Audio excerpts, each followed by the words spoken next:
जय हिंद दोस्तों India China के ऊपर बॉर्डर डिस्प्यूट चल रहा है। दोनों की दोनों तरफ से सेनाएं जो हैं 2-2 लाख के करीब जा चुकी हैं। मिरर डिप्लॉयमेंट हो चुका है, हथियार पहुंच चुके हैं और किसी भी समय पर एक छोटा सा कंकर अगर गिर जाए या छोटी सी हरकत जो है वो पूरे के पूरे सिस्टम को बर्बाद कर सकती है, लड़ाई झगड़ा करवा सकती है। ये सिचुएशन आपको यहाँ पर देखनी है। अब ऐसी सिचुएशन में जब यहाँ लड़ाई झगड़ा हो सकता, मतलब जो वॉर में कन्वर्ट हो सकता है, तो क्या सच में वॉर में कन्वर्ट हो रहा है या चाइना की कोई एक चाल भी है? उसके ऊपर थोड़ा सा डिस्कशन करना, एक छोटा सा टॉपिक वो ये कि समझिए असलियत में ये सारा मामला इस तरीके से क्यों है कि चाइना अब 1% भी पीछे नहीं हट रहा और सिचुएशन को एक लंबा खींच चुका है। इसे अगर मोटे तौर पर देखा जाए तो यहां समझिए असलियत में चाइना और इंडिया के बीच में ये वाला जो बॉर्डर है ये डिस्प्यूटेड है। कहीं ना कहीं आसाम, अरुणाचल प्रदेश के ऊपर और सिक्किम के ऊपर भी प्रेशर तो क्रिएट है, लेकिन लेह लद्दाख के अंदर यहां पर सबसे ज्यादा प्रेशर है इस अक्साई चीन के ऊपर। हमारी आर्मी यहां पर मौजूद है, 2 लाख के करीब की आर्मी वहां खड़ी हुई है। पीछे हटने को चाइना तैयार नहीं है और प्रॉब्लम्स क्रिएट हो चुकी हैं, बहुत ज़्यादा प्रॉब्लम्स क्रिएट हो चुकी हैं और किसी भी समय युद्ध के हालात से नज़र आ रही है। लेकिन रियलिटी अगर आप देखें तो मुझे कहानी कुछ और भी नज़र आ रही है।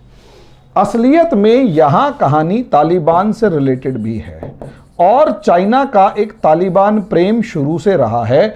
1992 के बाद से रहा है। 1996 में जब तालिबान सरकार आई थी तब भी चाइना ने तालिबान से सेटिंग वेटिंग करके अपने साथ मिलाए रखा था, खूब हथियार प्रोवाइड किए। और जब तालिबान 2001 के बाद जब अमेरिका एंट्री करता है तो भी तालिबान के पास चाइनीज हथियार पाए गए थे, जो कि अपने आप में एक चैलेंज था। अब सवाल यही उठता है दोस्तों, सवाल यही उठता है कि तालिबान से चाइना का इंडिया से लड़ाई का क्या मतलब है?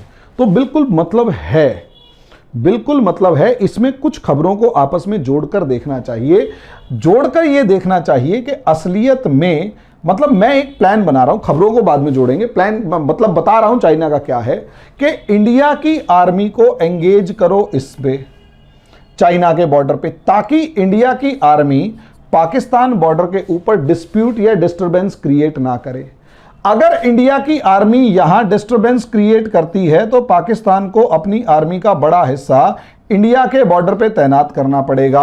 और अगर पाकिस्तान की अपनी आर्मी को इंडिया के बॉर्डर पे तैनात करेगा तो कहीं ना कहीं वो तालिबान को वो मदद नहीं पहुंचा पाएगा जो पहुंचानी चाहिए।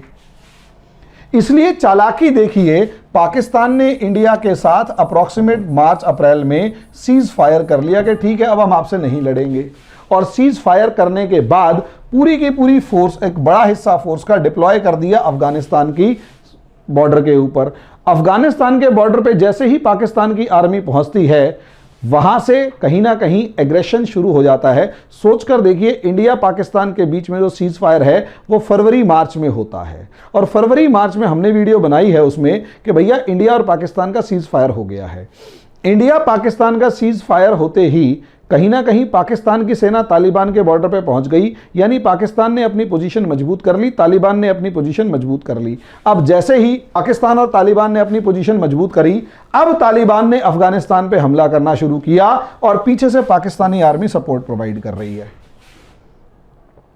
पाकिस्तानी आर्मी सपोर्ट प्रोवाइड कर रही है। सोचकर देखिए, अगर इस बॉर्डर पे इंडिया की या पाकिस्तान, इंडिया पाकिस्तान के बॉर्डर पे इंडिया की आर्मी और पाकिस्तान की आर्मी के बीच में 36 का आंकड़ा होता तो क्या पाकिस्तानी आर्मी तालिबान को सपोर्ट कर पाती और क्या अपने 10,000 लड़ाके और अपनी आर्मी को अफगानिस्तान के अंदर एंटर करवा पाती?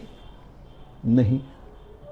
तो सोचकर देखिए क्या चाल चली जा रही है। चाल यह है कि अफगानिस्तान के अंदर अफगान गवर्नमेंट को गिराकर तालिबान की गवर्नमेंट बिठानी है। तालिबान की गवर्नमेंट अगर बिठानी है तो इंडिया को यहां पर शांत रखना है। इंडिया को कम से कम शांत नहीं रख सकते तो इंडिया को चाइना के बॉर्डर पे एंगेज रखो कि किसी भी टाइम चाइना से वॉर शुरू हो सकता है। और अगर चाइना से वॉर शुरू हो सकता है तो पाकिस्तान से इंडिया को दबाव में आके कहो या कैसे भी सीज फायर करना पड़ गया और कर लिया। नतीजा क्या? पाकिस्तान सीधा सीधा तालिबान की सपोर्ट कर रहा है। एग्जाम्पल क्या कि अभी अभी खबर आई कि अमेरिका को पाकिस्तानी एक ऑफिसर, आर्मी ऑफिसर अशरफ, जो कि 2 प्रांतों में या 2 जगह पर तालिबान की फोर्सेस को लीड कर रहा था, अफगान फोर्सेस ने उसे मार गिराया। और बहुत से लगभग 39 या 40 पाकिस्तानी सोल्जर्स भी अफगान तालिबान क्लैश में मारे गए। अब